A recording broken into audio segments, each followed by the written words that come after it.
శ్రీ మహాగణాధిపతే నమః. శ్రీ గురుభ్యో నమః. డైల్ న్యూస్ జై హిందూ ప్రేక్షకులకు అనేక నమస్సులు.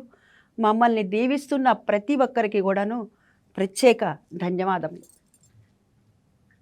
ఆదిశంకరాచార్యుల వారు వైష్ణవ శైవుడా అంటే జగద్గురువులు ఆదిశంకరాచార్యుల వారి గురించి శ్రీమాన్ చిన్నజీయర్ స్వామి వారు చేసినటువంటి వ్యాఖ్యల్ని మనం ఇప్పుడు సోషల్ మీడియాలో గమనిస్తూ ఉన్నాము. వారు ఏం చెప్తున్నారు అంటే, అక్కడ వారు ఏదైతే చెప్పారో ఆ వీడియోని ఇప్పుడు మా అర్జున్ గారు ఇక్కడ ప్లే చేస్తారు, వినండి. ఏదో శంకరాచార్యుల వారు 4 మఠాలు ఏర్పాటు చేశారు, 4 దిక్కుల్లోనూ చతురామ్నాయ పీఠాలు అని అంటుంటారు. ఈ చతురామ్నాయ పీఠాలంటే పూరి జగన్నాథంలో ఒకటి, ద్వారకలో ఒకటి, జ్యోతిర్మఠంలో ఒకటి, శృంగేరిలో ఒకటి, ఇలాగ 4 మఠాలు ఏర్పాటు చేశారు. శంకరాచార్యుల వారు ఏర్పాటు చేయలా.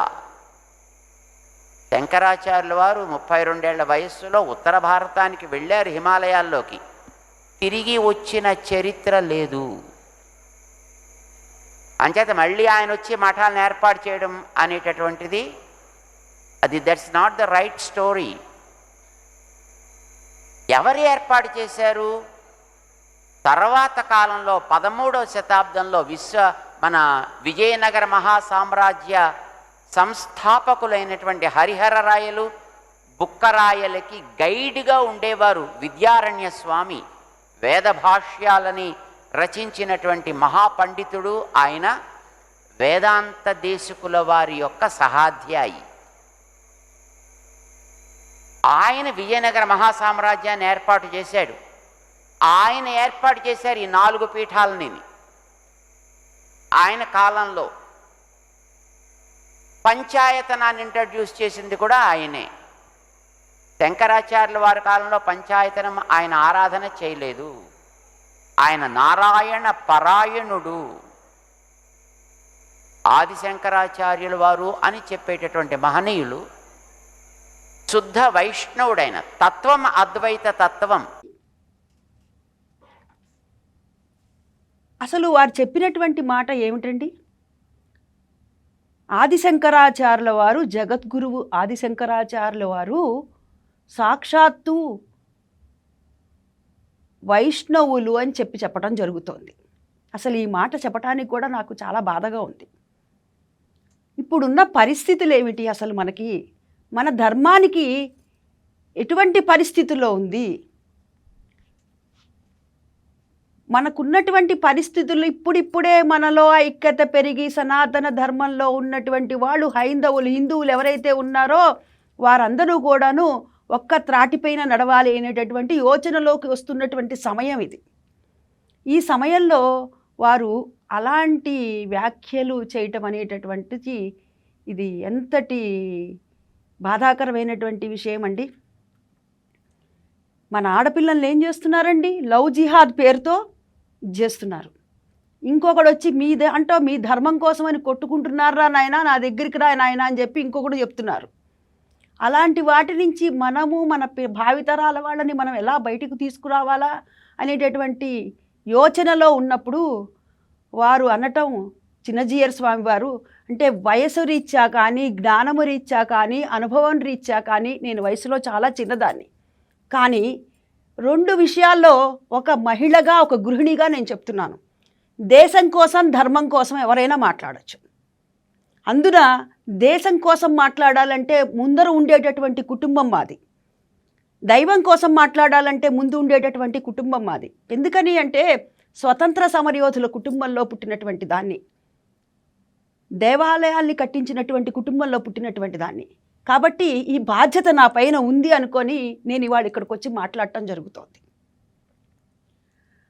ఇప్పుడు అప్పటికే ఆదిశంకరాచార్యుల వారు అద్వైతాన్ని స్థాపించినప్పటికీ అప్పటికే 72 మతాల వాళ్ళు ఇబ్బందులు పెడుతూ ఉన్నారు అందరినీ కూడాను. ఆ సమయంలో వారికి 32 వయసు, చిన్న వయసు అని చెప్పి నొక్కి ఒక్కాణిస్తున్నారు. వారు చిన్న వయసులో ఏమీ చేయకూడదని ఎక్కడా లేదు కదండి. జ్ఞానానికి వయసు లేదు, భక్తికి వయసు లేదు, జ్ఞానాన్ని ఇంకొకటి పంచటంలో వయసు లేదు కదా. ప్రహ్లాదుడికి నరసింహస్వామి దర్శనమిచ్చినప్పుడు ప్రహ్లాదుడి వయసు ఎంతండి? దీన్ని మనం దృష్టిలో పెట్టుకోవాలి. అదే కాకుండా వారు ఏం చెప్తున్నారు అంటే, అసలు వీరు పరమ వైష్ణవులు అని చెప్తున్నారు. మళ్ళీ ఒక పక్క అద్వైతం అంటున్నారు. శృంగేరి పీఠానికి విద్యారణ్య స్వామి వారు 12వ పీఠాధిపతి అని చెప్తున్నారు మళ్ళీ ఒక పక్కన. కానీ ఈ చతురామ్నాయ పీఠాలు ఏవైతే ఉన్నాయో, ఈ చతురామ్నాయ పీఠాలని 4 పీఠాలని కూడాను ఆదిశంకరాచార్యుల వారు స్థాపించలేదు అంటున్నారు.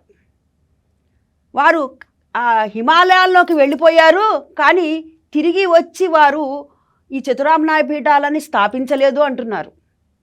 చూడండి, మనం గమనించినట్లయితే ఒకదానికి పొంతన లేకుండా మాట్లాడుతున్నారు వారు. ఇది చాలా తప్పు విషయం అని నేను, ఎందుకంటే మేము ఈ వీడియో చేస్తోంది వ్యూస్ కోసం కాదండి, వ్యూవర్స్ కోసం, మీకోసమని. దీన్ని మనం గ్రహించాలి. ఏది మన ధర్మం ఎటువైపు వెళుతోంది. ఇప్పుడు ఒక పక్కన మనందరము చూస్తూ ఉన్నాము సోషల్ మీడియాలో ఆ తిరుమల లడ్డు గురించి, కల్తీ గురించి జరిగినటువంటి దాన్నే మనం ఇంత బాధపడుతూ ఉన్నాము. రకరకాలుగా అన్ని ఎవరికి తోచినటువంటి వ్యాఖ్యానం వాళ్ళు చేస్తూ ఉన్నారు. ఇంకా నివేదిక రావాల్సి ఉన్నది. అది దైవాధీనం, ఏమవుతుందో మనం వేచి చూడాలి. ఇంతలోని ఇటువంటి పరిస్థితులను తీసుకురావటం చాలా బాధాకరంగా ఉంది. 108 దివ్య దేశాలు ఉన్నాయి కదండి వైష్ణవులకి. అక్కడ ఉన్నటువంటి వారు ఆళ్వార్లు ఉంటారు, వారికి ఉండేటటువంటి పాసురాలు ఉంటాయి. మరి ఆదిశంకరాచార్యుల వారు పరమ శ్రీ వైష్ణవులు అని చెప్తున్నారు కదా, బాగుంది, ఏకీభవిస్తాను నేను. అయితే మీ వైష్ణవ ఆలయాల్లో శంకరాచార్యుల వారి విగ్రహాలను ప్రతిష్ఠిస్తున్నారా మీరు అని నేను సూటిగా మిమ్మల్ని ప్రశ్న వేస్తున్నాను. నాకేం భయం లేదండి ఇటువంటి విషయాల్లో మాట్లాడటానికి. నేను ప్రశ్నిస్తోంది అది, శంకరాచార్యుల వారి విగ్రహాన్ని మీరు ప్రతిష్ఠిస్తున్నారా? మీరు అదే కాదు, అదే శంకరాచార్యుల వారు గణేశ పంచరత్న స్తోత్రం చేశారు కదా, మనకు అందించారు కదా. ముదాకరాత మోదకం సదా విముక్తి సాధకం కళాధరావతంసకం విలాసిలోకరక్షకం అని మొదలుపెట్టి వారి మనకు అందించడం జరిగింది కదా. ఇది గణేశ పంచరత్న స్తోత్రములు కదా. ఇది అంటే గణపతికి సంబంధించినటువంటిది కదా. మీరు ఏం చేస్తున్నారు? గణపతి పూజ చేస్తున్నారా? విశ్వసేనుని పూజ చేస్తున్నారా? విశ్వసేనుని పూజనే చేస్తున్నారు కదా. అదే శంకరాచార్యుల వారు రచించినటువంటిది కదా ఇది. ఇలాంటి గనక ప్రశ్నలు వేసినట్లయితే అనేకం మనకు ఉన్నాయండి. దయచేసి మనలో మనము ఐక్యంగా ఉందాము. ఇప్పుడు ఉదాహరణకి మన లౌకికంగా చెప్పుకుందామండి, ఇవన్నీ కూడా కాసేపు పక్కన పెడదాం. లౌకికంగా మనం గమనించుకున్నట్లయితే మన పక్కింట్లో వాళ్ళు ఏదో గొడవ పడుతున్నప్పుడు వాళ్ళలో వాళ్ళు వీళ్ళేంటో గొడవ పడుతున్నారే అని చూసి బాధపడేటటువంటి వాళ్ళు కొందరు ఉంటారు. ఇంకా కొందరు ఏం చేస్తారు, చూసి వాళ్ళ దగ్గరికి వెళ్ళి వాళ్ళకి సామరస్యం కుదురుద్దామనేటటువంటి వాళ్ళు కొందరు ఉంటారు. ఇంకా కొందరు వాళ్ళ మధ్యలో పుల్లలు పెట్టేటటువంటి వాళ్ళు ఉంటారు. అలాగే మన ధర్మం కోసమని మనకు మనమే కొట్టుకుంటే వైష్ణవము, శైవము, గాణాపత్యము, శాక్తేయము అనుకుంటూ ఈ విధంగా అనుకుంటూ ఉంటే వేరే వాళ్ళు వచ్చి ఏం చేస్తారండి?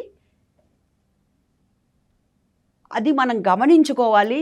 మనకు ఉన్నటువంటి పరిస్థితులు, అసలే ఇప్పుడున్న పరిస్థితులు చాలా చాలా దారుణంగా ఉన్నాయి. హిందూ ధర్మం వెంటిలేటర్ మీద ఉందని చెప్తూ ఉంటాను నేను ఎప్పుడు. దాన్ని ఇప్పుడే కాస్త పరిస్థితి మారి ఆక్సిజన్ లెవెల్కి వచ్చింది. దాన్ని పూర్తిగా మార్చేస్తే ఎట్లా కానీ నేను బాధపడుతున్నటువంటి విషయం అది. ఇది నేను ఎవరిని కించపరచడానికో ఎవరిని బాధ పెట్టడానికో నేను ముందరే చెప్పాను. వయసు రీత్యా కానీ అనుభవ రీత్యా కానీ వారికి ఉన్నటువంటి వారి శిష్య బృందానికి కానీ వారికి కానీ నేను ఎటువంటి మాటలతో నేను వారిని ఇబ్బంది పెట్టాలనో లేకపోతే కనుక వారిని బాధ పెట్టాలనో కాదు నేను చెప్పేది. నేను చెప్పేటటువంటిది దేశం కోసం, ధర్మం కోసమని. మన దేశంలో ఎంతమంది ఇప్పుడు దేశానికి ఇతరులు వచ్చి ఇతర మతాల వాళ్ళు వచ్చి ఎంతోమంది దాడులు చేసినప్పుడు హిందువులందరూ ఐక్యంగా ఉన్నారా?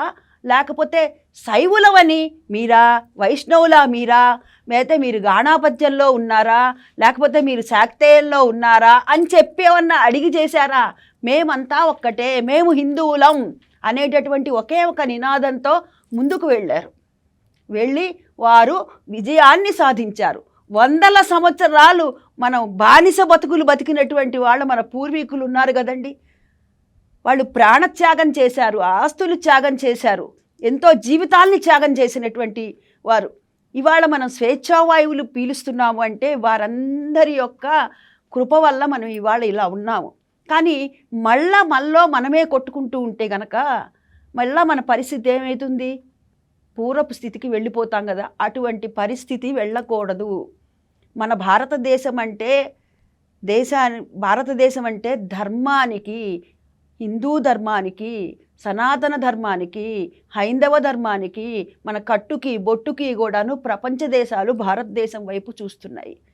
నేను మరొక్కసారి విన్నపించుకుంటున్నాను, ఇటువంటివి వ్యాఖ్యానాలు చేసేటప్పుడు పెద్దలు శ్రీమాన్ చిన్నజీయర్ స్వామివారు కానీ వారి శిష్య బృందానికి కానీ నేను విన్నపించుకునేది ఒక్కటే, ఇటువంటి వ్యాఖ్యానాలు చేసేటప్పుడు ప్రజల్ని దృష్టిలో పెట్టుకోమని చెప్తున్నానండి. నేను ఇక్కడ వైష్ణవము శైవము ఇది కాదండి. శివాయ విష్ణు రూపాయ శివరూపాయ విష్ణవే శివస్య హృదయస్థ విష్ణు విష్ణుశ్చ హృదయస్థ శివ అని చెప్తున్నారు కదా.